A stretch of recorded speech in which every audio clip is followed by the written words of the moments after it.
Hei.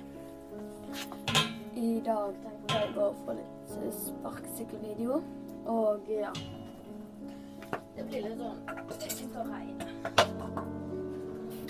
Så prøv å bli med en kort liten video.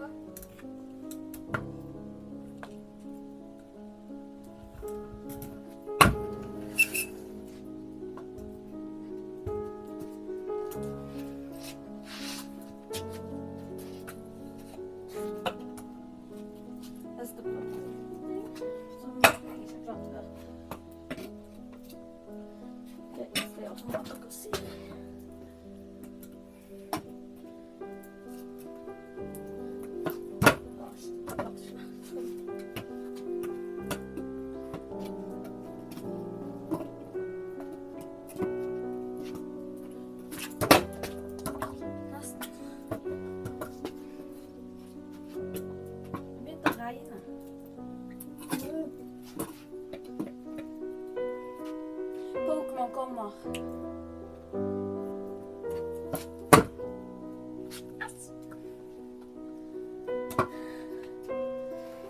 Yes.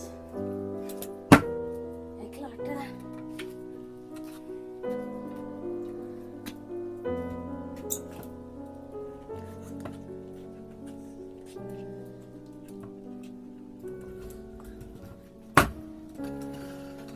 Ja, det ble ikke en så lang video.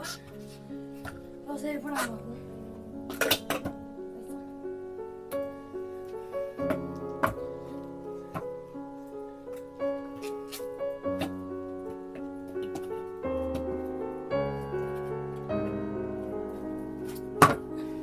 Ja, jeg har bare gjort det før.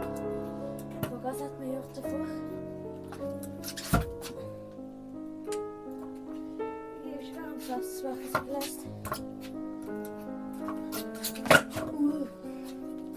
Og så her er sparkehjulet mitt. Grønne pegs. Og så er det sånn blått dekk. Og grønn peg. Så er det lilla. Så er det sånn. Jeg får ikke hele greien på det. Så da sier vi ha det for i dag. Og ja.